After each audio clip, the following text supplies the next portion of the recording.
What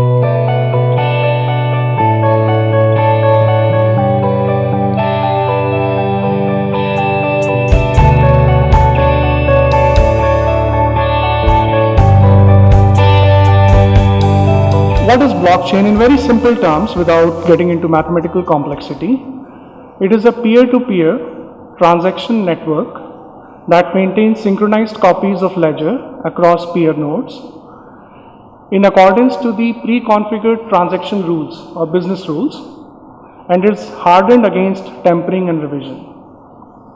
So now, of course, the interesting question is how it works internally. So to begin with, let's say if there are multiple entities who are interested in transacting together without any intermediary, they establish a business network or a peer-to-peer network using blockchain. And inside blockchain, you will see that here there are 3 users and all 3 of them have their respective node. So the very first program or the very first entity that gets deployed on blockchain is the smart contract. This smart contract is a computer program, except that it captures the rules of engagement, rules of transaction between these entities.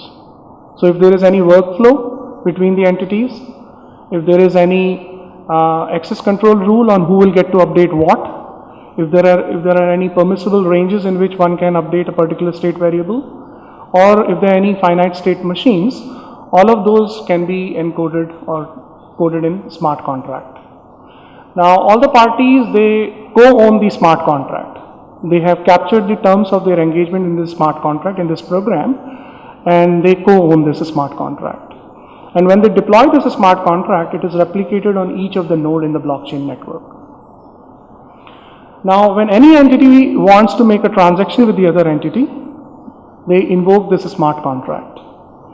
And when the smart contract is invoked, the blockchain network is designed in such a manner that it executes that smart contract on all the nodes.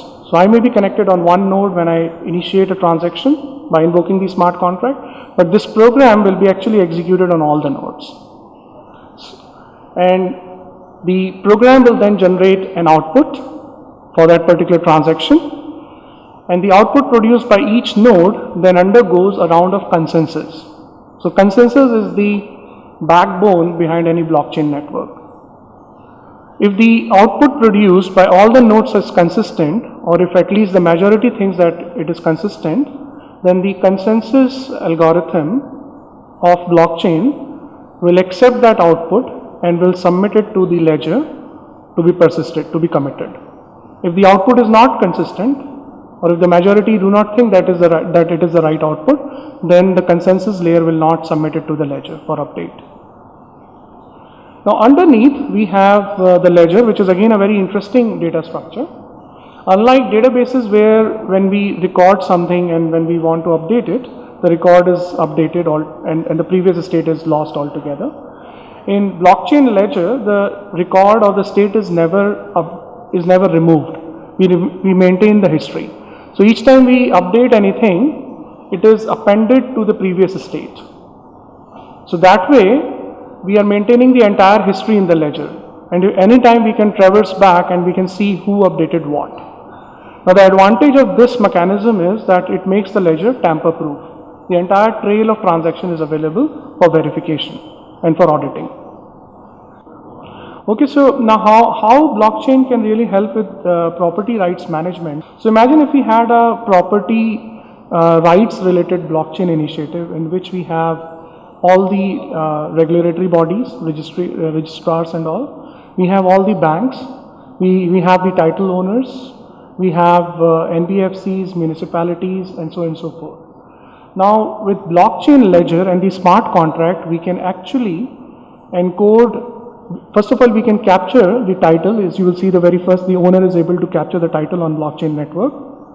And secondly, the smart contract layer on top will be able to control what set of agreements, what set of contracts can happen on the current state of property. So let's say this owner comes in, he is the clean title holder at the moment, certified by the registrar, concerned registrar. He is able to push the title ownership on blockchain. Now he requires personal loan, he goes to the bank, he mortgages his property. Now when he mortgages this property, the state of the property changes. A lock is acquired on this property, that this property cannot be further mortgaged, or if it has to be mortgaged, then it has to be, the permission has to be given by the primary, the first mortgagee bank. That's the state that we have encoded in the smart contract. Now let's say if I as an owner, if I go to a different bank, try to remortgage the same property, the smart contract will reject this transaction then and there. It will show to the second bank or to the NBFC that this property is locked and it cannot be remortgaged, or some permission is needed. Or let's say this owner, after some years, he decides to write a will. Now when he writes a will, maybe the smart contract is such that either the bank is notified from whom the mortgage was taken, or the approval has to be taken, so that eventually in the death of the original title holder, the liability is of the testator to make sure that he pays to the mortgagee, right?